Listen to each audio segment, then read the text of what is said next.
નમસ્કાર મિત્રો પાડલિયા ઘર્ષણમાં જે વાત ચાલી રહી છે, દાવા અરજીની જે વાત ચાલી રહી છે, સનદની, એ છે શું?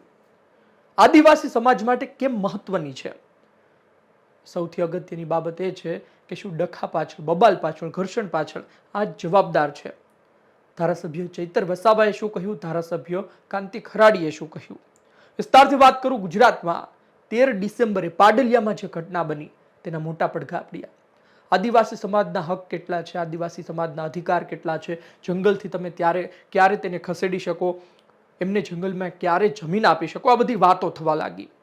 આ વાતો વચ્ચે ધારાસભ્યો બે વાત ખૂબ મહત્વની કહેતા હતા. એક છે દાવા અરજી અને એક છે સનદ. એ બંને વિશે મારે વાત કરવી છે. એ વિશે થોડી આપણે માહિતી મેળવીએ. પહેલા તમે સાંભળો કે કોણે શું કહ્યું. ચૈતર વસાવાએ શું કહ્યું હતું, ધારાસભ્ય કાંતિ ખરાડીએ શું કહ્યું હતું.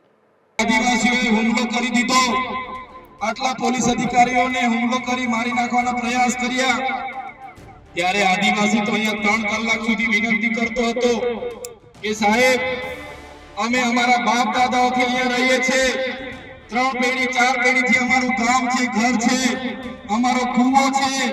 અમે 2006 અંતર્ગત વન અધિકાર અધિનિયમ અંતર્ગત આ જમીન માંગવા માટેની અરજીઓ કરી છે. અમને સનદો પણ મળી છે, કેટલા લોકોની સનદો પણ પેન્ડિંગ છે. છતાં કોઈનું સાંભળ્યા વગર જે વન વિભાગ, જે પોલીસ અધિકારીઓ અને રેવન્યુ વિભાગે જે કૃત્ય કર્યું છે એની અમે નિંદા કરીએ છીએ. પોલીસ કેના કહેવાથી ગઈ? એમાં કઈક તો હોય ને. મંજૂરી લઈને ગઈ હતી, નોટિસો આપ્યા, 1 નોટિસ, 2 નોટિસ, 3 નોટિસ આપ્યા પછી કદાચ જો ખોટું હોય તો સરકાર મંજૂરી આપે કે હવે ખરેખર દબન હટાવવા જેવું છે, તો એ વખતે વન વિભાગ પોલીસનો બંદોબસ્ત લઈને રેવન્યુ અધિકારીઓ સાથે લઈને જઈ શકતા હોય. પણ આ તો વન વિભાગની જમીન 2006 પહેલો કબજો હોય તો કલેક્ટર પણ એટલા જ બંધાયેલા છે. વન વિભાગ 100% બંધાયેલું છે. કબજો કરવાનો અધિકાર નથી. કાયદો સરકારે જોગવાઈ કરીને મંજૂરી આપેલી છે અને એ લોકોના દાવા રજૂ ના થાય તો દાવા રજૂ થયેલા છે અને જે પ્રમાણે મળવા પાત્ર છે એ મળવી જોઈએ. ના જો આપે અને કબજો ખુલ્લો કરાવવા જાય તો શું કબજો આદિવાસી ખુલ્લો કરશે ખરા? આપણે સાંભળ્યું કે ચૈતર વસાવાએ શું વાત કરી, ધારાસભ્ય કાંતિ ખરાડીએ શું વાત કરી. દાવા અરજી અને સનદ વિશે વાત કરવામાં આવી. તમે જુઓ કે આદિવાસી સમાજ માટે વન અધિકારનો નિયમ હોય, વન અધિકાર અધિનિયમમાં આવતા કાયદાઓ હોય, પછી પેસા એક્ટ હોય, ગ્રામ સભા હોય, એ ખૂબ મહત્વની છે. આપણે આ પહેલા ચર્ચા કરી હતી કે પેસા એક્ટ આપવામાં આવે છે. પેસા એક્ટ અંદર ગ્રામ સભાનો એમને હક મળે છે. ગ્રામ સભા એ વિસ્તારમાં કોઈ ડેવલપમેન્ટ હશે, કઈ હશે, એ ગ્રામ સભા અતિ મહત્વની હોય છે. ત્યાંના લોકો જે મતદાન કરી શકે એટલી પુખ્ત વયના હોય એ લોકો ભેગા થઈ ગ્રામ સભા બનાવે અને તે જ તે નક્કી કરતા હોય છે. પરંતુ આ ગ્રામ સભા સિવાય પણ જે દાવા અરજી છે અને જે સનદ છે, આ બંને વન અધિકાર અધિનિયમમાં આવે છે. તેની વિશે વિસ્તારથી વાત કરું તો જે માહિતી આપણને અત્યારે જાણવા મળે છે મુજબ, દાવા અરજી એક લેખિત અરજી છે જે આદિવાસી વ્યક્તિ અથવા આખું ગામ એટલે કે સમુદાય સરકાર સમક્ષ રજૂ કરે છે. તેમાં તેઓ જણાવે છે કે અમે આ જમીન પર વર્ષોથી રહીએ છીએ અથવા ખેતી કરીએ છીએ, તેથી આ જમીન પર અમારો અધિકાર છે. તમારે અધિકાર જોતો હોય, તમારે જમીન જોતી હોય તો દાવા અરજી કરવાની હોય. કોણ કરી શકે? જે આદિવાસી 13 ડિસેમ્બર 2005 પહેલાથી જંગલની જમીન પર ખેતી કે વસવાટ કરી રહ્યા હોય. 13 ડિસેમ્બર પહેલા તમે એ વિસ્તારમાં ખેતી કરતા હોય કે પછી ત્યાં તમે કામ કરતા હોય, વસવાટ કરતા હોય તો ક્યાં કરવાની હોય છે? સૌ પ્રથમ આ અરજી ગ્રામ સભામાં કરવાની હોય છે, એટલે ગામની વન અધિકાર સમિતિમાં કરવાની હોય છે. પુરાવા શું શું આપવાના? અરજી સાથે જૂની રસીદ, પંચનામું, વડીલોની સાક્ષી અથવા સેટેલાઇટ ઇમેજ જેવા પુરાવા જોડવા પડે છે.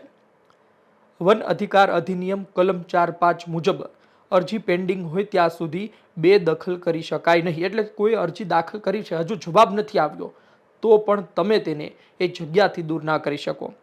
બીજો મુદ્દો છે સનદ.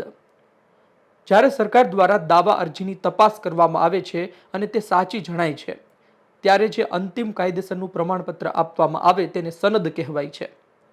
તેનું મહત્વ શું છે? સનદ એ જમીનની માલિકીનો હક દર્શાવતો દસ્તાવેજ છે. તે મળ્યા પછી તે જમીન પરથી કોઈ આદિવાસીને હટાવી શકાતું નથી. પ્રકાર એક તો વ્યક્તિગત સનદ છે, જે તે વ્યક્તિ પોતાની ખેતી કે ઘરની જમીન માટે મળે. સામૂહિક સનદ છે કે જે આખા ગામને ગૌચર હોય, નિસ્તાર હક, જંગલ પેદાશ એકઠી કરવા માટેનો મળતો હોય છે. એટલે કે કહેવાનો અર્થ એ છે કે દાવા અરજી અને સનદ આ જ કારણોસર અતિ મહત્વના છે, તેમાં હક અને અધિકાર છે. તમે જુઓ કે ગ્રામસભા પૈસા એક્ટ હેઠળ આવે, સૌથી મહત્વની ગ્રામસભા દ્વારા નિર્ણય લેવામાં આવે. પછી નોટિસ મોકલવી એ પણ અતિ મહત્વની, એના પણ કોઈ ઠેકાણા નહોતા. એ વિસ્તારમાં જે લોકો રહે છે તમે એને ખાલી કરવાનું કહો, એમની દાવા અરજી પેન્ડિંગ હોય તો તમે એને દૂર ના કરી શકો. એની પાસે સનદ હોય તો તમે એને દૂર જ ના કરી શકો. અને આમ છતાં પણ તમે દૂર કરવા જાઓ અથવા એ વિસ્તારમાં જે કામ કરે છે, ખેતી કરે છે, એ વિસ્તારમાં તમે અન્ય બીજા કોઈ કામો કરો, જેમ કે રોપા વાવો કે પ્લાન્ટેશનનું કામ કરો, કોઈ પણ વિરોધ થાય. એટલે આ ઘણા મુદ્દા અતિ મહત્વના ગણવામાં આવે છે. કહેવામાં આવે છે કે વિસ્તારમાં સર્વે પણ થયા છે. આદિવાસી વિસ્તારો, જંગલના વિસ્તારો નીચે ખનિજ પણ ભરપૂર છે. આ જ કારણોસર જે તે સમયે જે વિસ્તારમાં આદિવાસી લોકો કામ કરતા હોય એ જમીન પછી સરકાર ઉદ્યોગકારોને આપી દે, ત્યાં પછી ખનિજનું કામ ચાલે, ત્યારે પણ વિરોધ થતો હોય છે. આ જ કારણોસર કોઈ પ્રાઇવેટ કંપનીના લોકો હોય, કોઈ સર્વે કરવા જાય ત્યારે પણ એને મોટી મુશ્કેલીનો સામનો કરવો પડે છે.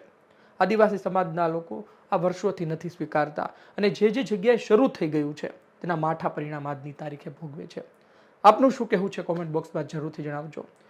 અમને લાગ્યું કે જે આદિવાસી સમાજથી આવે છે, જે એ વિસ્તારમાં રહે છે, એમને તો ખબર છે, પરંતુ જેમને નથી ખબર એમના સુધી આ માહિતી પહોંચાડવાની હતી. આપનો અભિપ્રાય કોમેન્ટ બોક્સમાં લખજો. આ વિડીયો માહિતી પસંદ આવી હોય લાઈક કરજો, શેર કરજો. જેમને ખબર નથી તેમના સુધી પહોંચાડજો. ધન્યવાદ.